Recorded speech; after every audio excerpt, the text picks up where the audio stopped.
No, my friend, darkness is not everywhere, for here and there I find faces illuminated from within, paper lanterns among dark trees. Despite the reality of millions and millions of people being sexually abused daily, it is the very rare who have the strength and courage to come forward and share their story in a way that helps each and every one of us on the planet. These are the people who bring light into the darkness. I hope to help the world understand how much love and encouragement and compassion and nurturing that survivors of child sexual abuse need. Because a lot of times these disclosures come into adulthood and look at a 30, 35, 40, 45-year-old adult and they can't see the wounded, 5, 8-year-old, 11-year-old child that's innocence was taken. So we've got to have those kind of eyes to be able to see this issue and to see that there's a child standing before you, even though it's in an adult body, that needs to get their voice and needs to break their silence and needs to tell their story. These are the true heroes on our planet. They are the ones who liberate the voice, the strength, the spirit of all who have been silenced.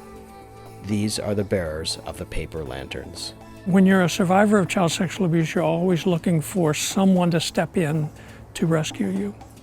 One day when he was doing that, and the door opened, I thought my time had come, and I thought my Samaritan, if you would, was there. Another priest walked in the door.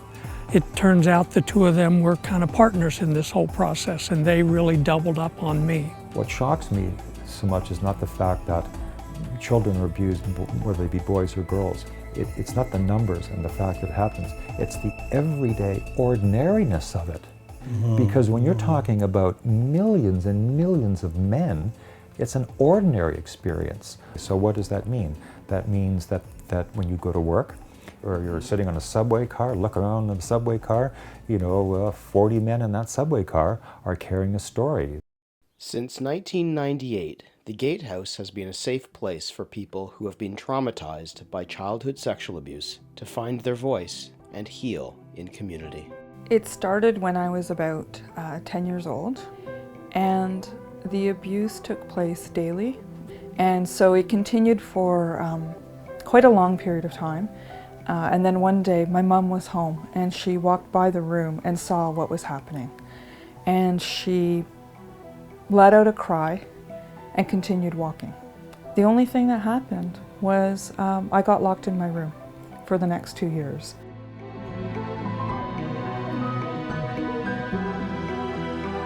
I remember being perceptive enough to understand that the mood in the room had changed, and so trying to leave the room, and then being chased literally being chased around the house until I was caught and held down and basically sodomized by this family member.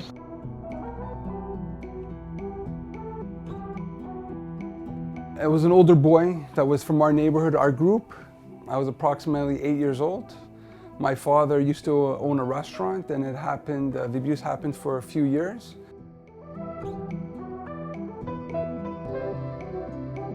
When I was about 6 or 7 years old, she would take me to the closet and play games with me that at the time I really didn't understand what was going on. It was dark in there, and she would make me touch her and play little sick games in the closet with her. And it wasn't until I was older, like a lot older, that I started realizing and remembering the things that had happened.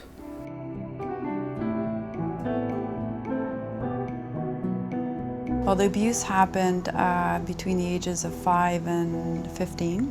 I let my mom know what had happened, and the whole day was like a live nightmare, having to tell what happened. And my whole family was there, and long story short of that day, I wasn't supported, I wasn't believed, and I was actually pushed out with the words, "You're disowned."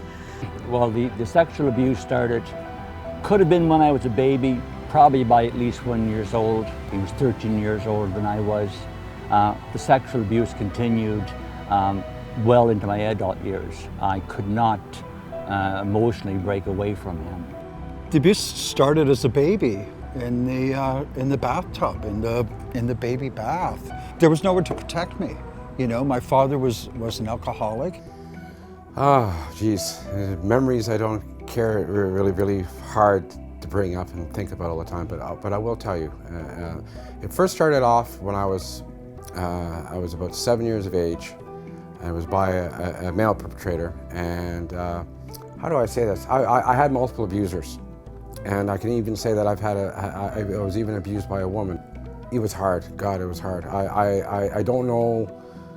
After a child has been sexually abused and left on their own, they begin a painful journey, attempting to make sense of something that does not make sense. I don't even know. I'm surprised I didn't take my own life through that period of time. Over those years that it happened, and not that I didn't think of it, you know, because I did act irrationally through my teenage years in school, doing stupid things like everything from cutting my wrists to taking pills to, you know, never mind what I did in my adult life, but from that time that I was abused from the age of 7 to the age of 15, my behavior was just out of control.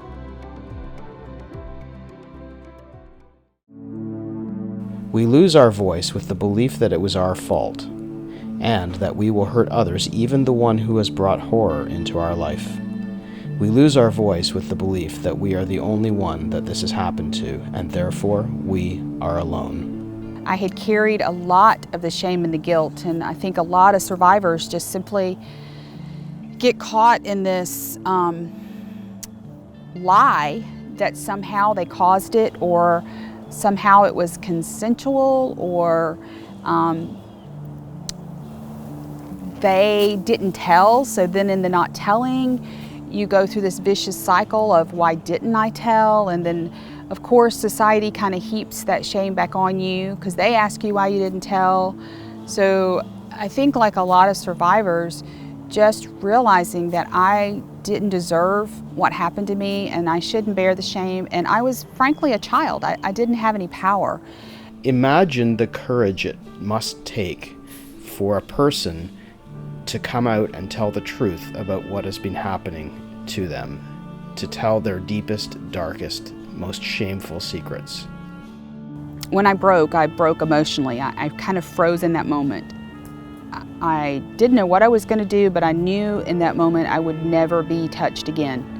I sat on a swing and I swung in the backyard for hours and decided that it would be over, that the abuse would be over. And as I swung, I knew my life would be over. I knew that I would just take my life. It was no other options. The experience of telling can be akin to a sense of stepping into a void. I became very, very isolated is the word, and became very suicidal and just felt really alone. And so I was admitted into the nearest hospital in Belleville. We can easily forgive a child who is afraid of the dark. The real tragedy of life is when adults are afraid of the light. I found out that I was quoted and misquoted and quoted as having a personality disorder. I read things like lying, looking for attention. I ended up having a nervous breakdown, and when I was in the hospital is when I had my first flashbacks. And at that point in time, I just thought I was crazy. I didn't understand where it was coming from. It was like someone was playing a movie in my mind that I couldn't stop, I couldn't pause it, I couldn't control when it restarted. The experience has been likened to attempting to slay an invisible ghost, one that invades every fiber of your life, leaving you in a profound state of confusion, with the unresolved traumas of the past perpetually imposing themselves on the present moment. The righteous anger is, yes, somebody harmed you. You have every right to have strong feeling about that. And for many, they've never expressed that anger, or if they've expressed it, they've internalized it. It's been self-harming, or they've expressed their anger. They may have lots of failed relationships. So again, it's not serving them well, and the way they're coping with their anger. I was in a cycle of rage, anger, and hatred. And that's all I felt towards my parents. They're both dead now. But every day I was just sitting there thinking about the sexual abuse, how that had ruined my life, how that had taken my life. And now I'm in physical pain for the rest of my life because of what you did to me. And I didn't do anything to deserve this. I was an innocent child, and you did this to me. Regardless of whether the anger is internalized or externalized, the result is the same: profound alienation from self and from the rest of the world. The resultant anger is only one aspect of how the entire course of a child's life is interfered with. Remember that aside from being dependent, children are also still evolving. I never did drugs or I never did alcohol, but I started dancing. I did some dancing. That was out of my character. But what I got from that experience was being with other girls who went through the same thing that I did. And I think that was where I started to realize I wasn't alone in a lot of what I went through. And did you ever share those stories? Oh, really out loud. It was like as if it was common. Trauma unaddressed simply does not go away on its own. Being depressed was just everyday life, and not having any sense of joy in my life. I mean, I had a spectacular commercial career by most people's standards. I've traveled literally all over the world, been to 30 different countries. I've managed operations in 8 or 9 different countries. I never enjoyed a moment of it. I could be promoted one day and I would be worried about getting fired the next for absolutely no reason whatsoever. And it's that insecurity and the fear, a fear of success, a fear of failure, all those things jumbled together. Well, really, I think I was going through the motions of living. I had no joy in my life. I did not enjoy my children when they were small because I couldn't. I guess I couldn't let myself enjoy. I had so low self-esteem, such hatred for everything. And it just kept going until, like I say, when I crashed at mid-50s. I really didn't know how to approach it with my wife. I knew I had to tell her, but I was scared, I guess. I guess I was scared because if she rejected me, I wouldn't be here today. No, I couldn't have dealt with that. And when you say you wouldn't be here today, I would have committed suicide. Oh, I know I would have. I had no hope, and I decided that's it. On my 60th birthday, I'm checking out. And I started stockpiling pills. I stockpiled pills, prescription pills, for over 2 years, for about 2.5 years. It is not uncommon to feel like there is no way out of the suffering for people who have been traumatized by childhood sexual abuse. To this day, I still feel my younger brother. He committed suicide because of this, because I know he was abused as well. And I feel I carry this around all the time. I have no idea why I even carried on as long as I have. I guess maybe I always had some glimmer of hope that I might get through this. When someone is traumatized by childhood sexual abuse, the question ultimately becomes, what is the way out of a situation that feels seemingly impossible? Answers often come in wondrous ways. Survivors of child sexual abuse are extremely strong people. They're extremely tough because we survive under the worst of odds and of circumstances. And to have survived this day, 30 years later, to have survived a very intentional act of suicide, and to be living and to be breathing said that I had a strong spirit inside of me. The hardest part of this journey is that first step, is telling someone else that this happened to you. It takes all the strength and courage that you have, and I know it. And once that is done, what you then see is that you no longer have that sense of imprisonment that you've carried around. Oh my God, I was scared as hell. I was scared as hell. I've carried this bloody thing for over 40 years. And finally, after all this time, I'm finally gonna get a chance to talk to somebody, to deal with it. I was so overwhelmed with guilt and shame and all these other feelings at the time. I was scared as hell when I came in the door.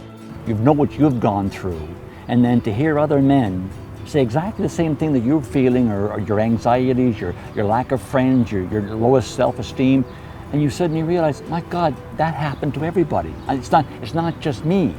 And then you realize, okay, I can start dealing with it now. We're not asking to be fixed.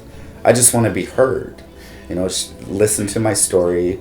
If you can relate. If you can't, that's great, but don't label me and don't judge me. And I know it's very difficult to understand, maybe sitting at home thinking, oh my God, you have no idea what I'm going through, and I'm such a horrible person, and this is the worst thing that's ever happened to me. And I still have those moments. I just had one the other day. But you know what? That moment lasts like 5 minutes now. And it doesn't last 3 weeks, a month, a year. It lasts very short. And it's just because you grow and you heal and you learn, and you just have to believe that it can all be okay, and maybe even better than you ever imagined. I think that's what I would say. If there was one thing that I would want people to know is you have the capacity. It is in you to look around you and figure out what is your path away from that journey. And in that path, the greatest support I found is in connecting with people. So as you discover your capacity, you reach out and connect, and that's how you make your way.